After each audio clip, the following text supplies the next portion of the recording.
You are listening to Criminal Cases Journal. Real stories from the darkest corners of criminal history. Some names have been changed, and some tapes were never meant to be heard. In August 2018, Colorado became the epicenter of one of the most chilling family murders in modern American history. A husband and father publicly pleaded for the return of his missing wife and 2 young daughters, only to be revealed as their killer days later. This is the full timeline, starting with the disappearance, evolving through the intensive investigation, culminating in a 5-hour interrogation that unraveled his lies, and ending with a confession so shocking it left the nation speechless. Frederick, Colorado, 2018. The Watts family. Shanann Watts was born in Passaic, New Jersey, but it was in North Carolina where her story would truly begin. After relocating there for a fresh start, fate intervened in the most modern of ways, through a simple friend request from a man named Chris Watts. I saw his name pop up and thought, why not? I didn't expect anything from it. Shanann later recalled in a home video. And yet, 8 years later, we had 2 beautiful daughters, a life in Colorado, and he was everything to me. Their love story unfolded quickly. They married in Charlotte, North Carolina, and soon after, welcomed their first child, Bella Marie Watts, on December 17, 2013. Just under 2 years later, on July 17, 2015, their second daughter, Celeste Catherine Watts, affectionately called Cece, was born. By the summer of 2018, the Watts family was preparing to grow once more. On June 11th, Shanann recorded a video surprise for Chris. She wore a shirt that read, "Oops, we did it again." Chris's reaction was calm but supportive. We did it again. I like that shirt. Really? Really? That's awesome.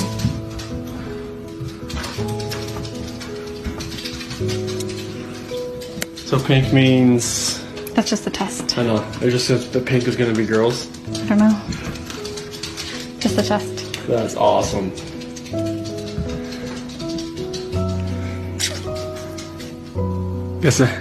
Guess when you want to, it happens. Their daughters, 4-year-old Bella and 3-year-old Celeste, were already the heart of their household in the peaceful suburb of Frederick, Colorado.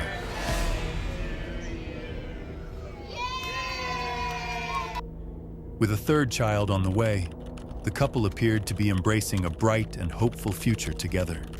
They seemed like the picture of suburban happiness. But what followed would shatter that illusion and stun the world. August 13th, 2018, Frederick, Colorado, the disappearance. In the quiet hours of Monday, August 13th, 2018, at around 1:48 a.m., Shanann Watts returned home to Frederick, Colorado. She had just flown in from a business trip to Arizona, and her close friend and colleague, Nicole Atkinson, had kindly driven her back. The house was dark, the neighborhood still. Inside, Chris Watts was home with their daughters, Bella and Celeste, who had spent the weekend with their father. By later that morning, however, something felt off. Nicole began to worry when Shanann failed to respond to her text messages. Her concern deepened when Shanann didn't show up for a scheduled OB/GYN appointment, a visit she had been looking forward to, especially with the news of her third pregnancy. Then she missed a critical business meeting. That's when alarm turned into action. Around 12:10 p.m., Nicole arrived at the Watts home, uneasy and desperate for answers. She rang the doorbell. She knocked. No response. The house remained eerily silent. She contacted Chris at work, hoping for a simple explanation.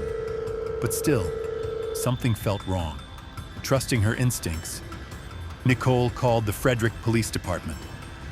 It was the beginning of a search that would unravel a... She didn't text me. I tried calling, she didn't answer, which is really odd because she texts me every morning. Nicole, growing increasingly anxious, decides to check on Shanann in person. She knows the code to the front door, one of the small details close friends often share, and uses it to let herself inside. They couldn't get in. They had the latch on the top like they do in hotel rooms. I called Chris and asked if he knew where Shanann was. And he said she went on a play date. And I said, Chris, her car's in the garage. How could she have gone on a play date when both Bella and C's here in car seats? All County Communications. My name's Nicole, and I'm calling because I'm concerned about a friend of mine. She's not answering the door. She's not responding to text messages, phone calls, and there's no movement in the house whatsoever.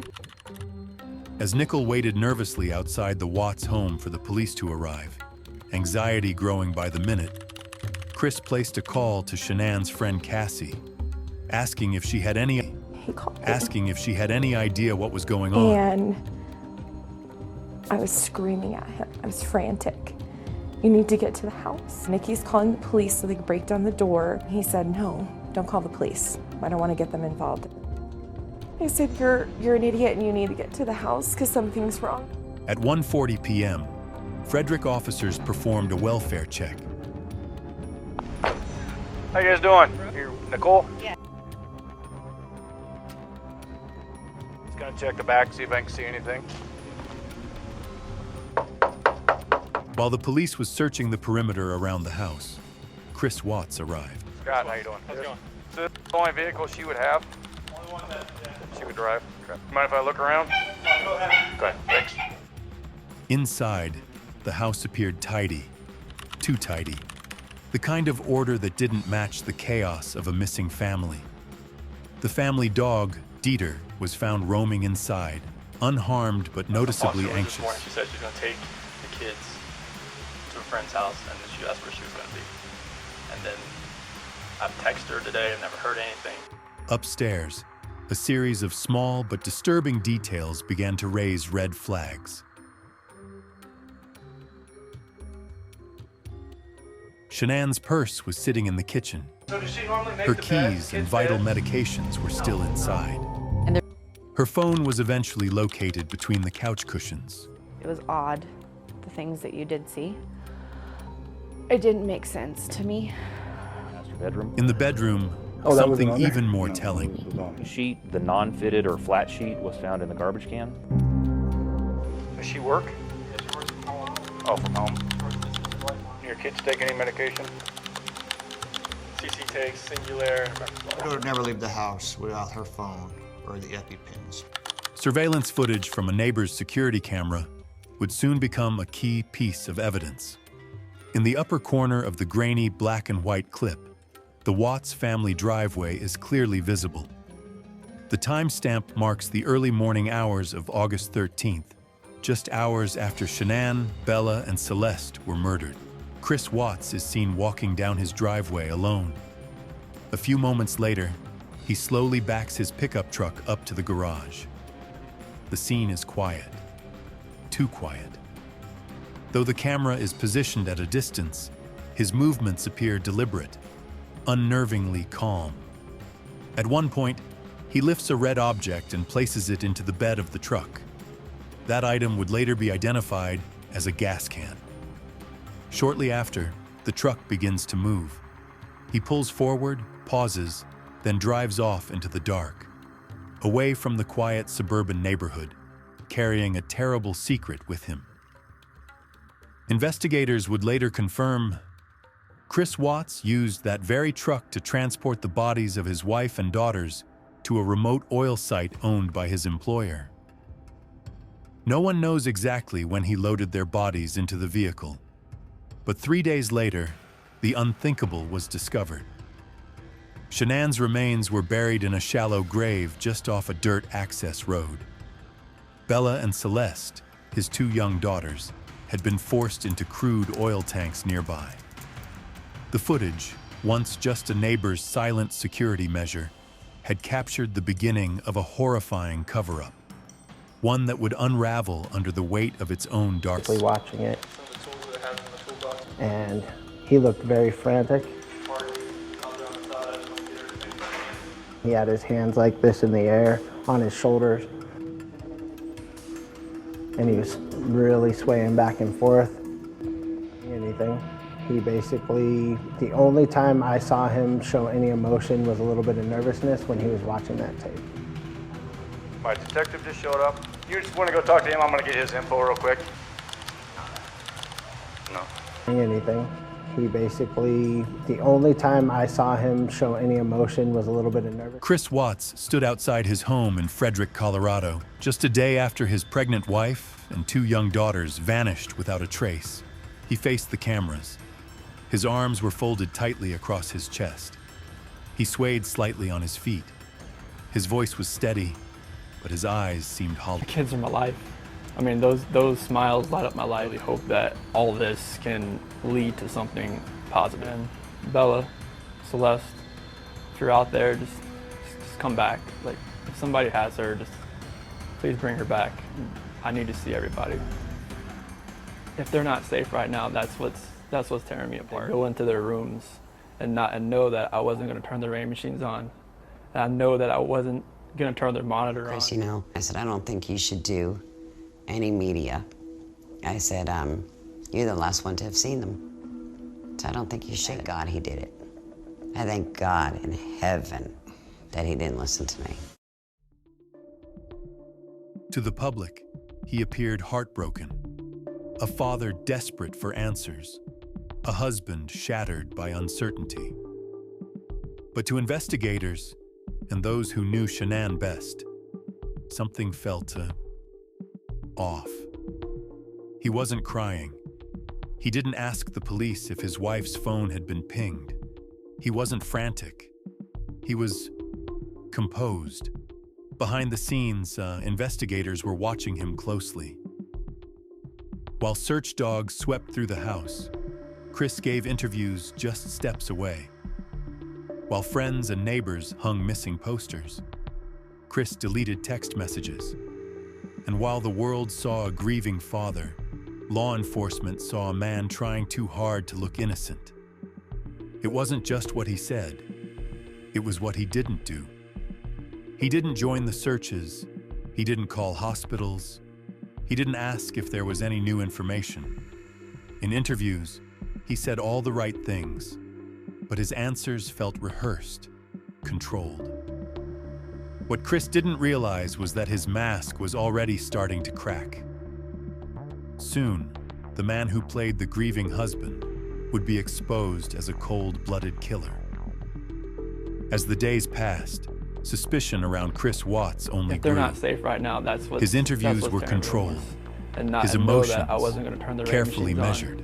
I know that I wasn't. But there was one thing he wasn't telling detectives. Just days before his wife and daughters disappeared, Chris Watts was having an affair. Nikki Kessinger was a coworker at Anadarko Petroleum. They had been seeing each other for weeks. While Shanann was visiting family out of town that summer, Chris was with Nicole, going out to dinner, spending nights together, telling her he was in the process of separating from his wife. But there was no separation, only lies. When investigators uncovered the affair, the tone of the case shifted. Chris Watts was then offered a polygraph test, and on August 15, 2018, he agreed to take it.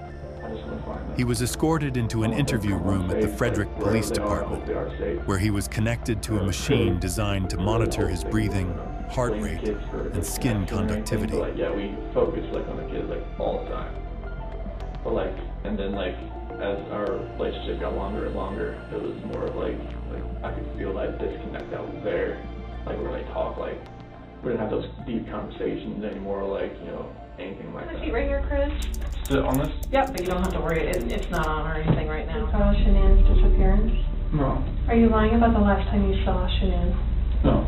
Do you know where Shanann is now? No. The polygraph results were undeniable. Chris had failed, miserably, and now the facade was crumbling. In a moment of calculated pressure, the investigators made their move. It was completely clear that you were not honest during the testing, and I think you already know that. You did not pass the polygraph test. Okay. Okay. I didn't lie to you on that polygraph, I promise. We need to talk about what actually happened. There's a reason you feel sick to your stomach, and I can just tell on your face, I could tell from the second you walked in that you were wanting to just come clean and just be done with it. I'm not proud of it. I didn't think anything like that could happen. I didn't think I would ever do it, but I did. Cornered, Chris admitted it. Yes, he had been unfaithful. But he insisted it had nothing to do with his family's disappearance. Still, detectives weren't convinced. And she was on her, and I feel horrible for it. Like, she was pregnant. Who was her? I don't want to get her involved in this. I don't want to ruin her life. Like, she's a wonderful person. I saw her, took my breath away, and I'd never thought in a million years that could happen. I never felt that way about anybody in my lifetime. You leave her out of it. Okay. Get back to your wife and your daughters. Okay. Where are they? They were at the house when I left. They were there. They weren't there. They didn't leave. They vanished. They were The there. only way they could have left is in your truck. There's no way. Did Shanann do something? She did anything to these kids. We both love them with all our hearts. There's no way. It could have been an accident. Something happened, and I want to know, did something happen to these baby girls first that you had to take into your It was own August hands 15th, and deal with? 2018. Chris, you gotta tell After us. hours of questioning, There's something that happened. after failing to the these baby polygraph, girls. Chris Watts finally asked for one thing: to speak with his father. Ronnie Watts, unaware of what his son was about to say, took a seat beside him. What followed would be the beginning of a stunning unraveling. She killed folks you see on choked on death. Lost it and choke her or That's rage. Chris claimed Shanann had killed their daughters, Bella and Celeste, and in a fit of rage, he said he killed her. It was a story detectives had heard before. Those covers were like pulled off and she was just laying there. It's like, oh, she was in there with her on top of her. She freaked out. I ran in there and got on top of her. What did you do? I was in her. I'm not that person. Like a choke like this, or was it like a headlock? choke. Like that. And your wife, you saw her with one hand or two hands? I kind of from the back, I couldn't really like tell. Investigators knew this wasn't the full truth, but they let him speak. I think that you killed these girls before their mom came home. It just doesn't make sense. If I walked in and my kid was decapitated, I'd call an ambulance. I think we're very, very close to the truth, but not quite there yet. I'm not a monster. I didn't kill my babies. He later confesses he strangled Shanann, then drove her body, along with his still living daughters, to an oil field. There he killed them too and dumped their bodies in oil tanks and a shallow grave. Chris is arrested. In November 2018, he pleads guilty to all charges to avoid the death penalty. On February 18th, 2019, after months of silence, Chris finally gave investigators the full, brutal truth. This time, there were no lies to protect him. She said she was going to take the kids away, that I'd never see them again. I snapped. He told investigators that after a confrontation in the bedroom, he climbed on top of Shanann, pressed his hands around her throat, and held them there until she stopped breathing. Then, with his wife just feet away, Chris went to his daughter's room. He wrapped Celeste in a blanket and smothered her. Then he did the same to Bella, his oldest, who reportedly fought back. Her final words, according to Chris, were Daddy, no. He loaded all 3 bodies into his truck, Shanann's in the back seat. The girls, still alive at the time, he said, rode with their mother's body for 45 minutes. When they arrived at the oil site, he buried Shanann in a shallow grave, then forced each of his daughters into separate crude oil tanks. It was methodical, it was personal, and it was calculated. What began as a missing persons case had become something unimaginable. A father, a husband, had wiped out his entire family, not in a moment of rage, but in the cold pursuit of a new life, with a new woman. Could objectively say that this is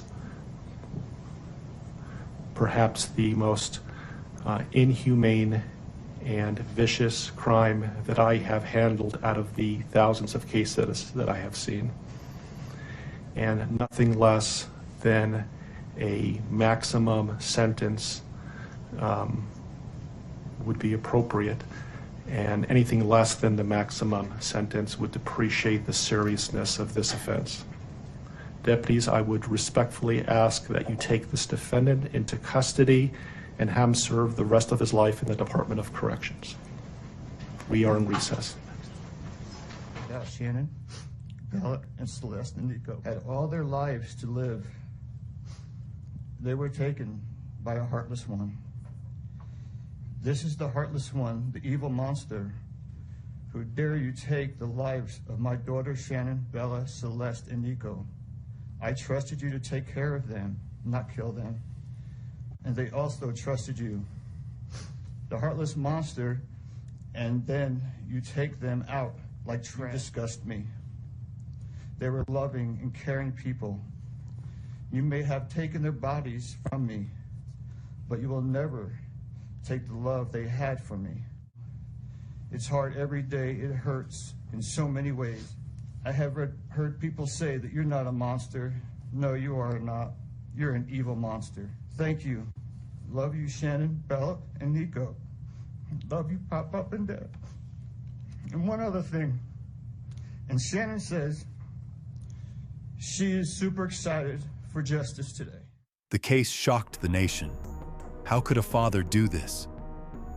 Psychologists cited narcissism, suppressed rage, and his desire to escape his family to be with his mistress.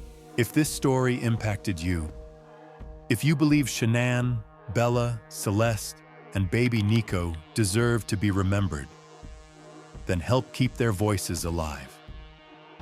Subscribe to the channel for more in-depth coverage of the world's most disturbing criminal cases. Like the video to support this investigation, and share your thoughts in the comments. What do you think drove Chris Watts to commit the unthinkable?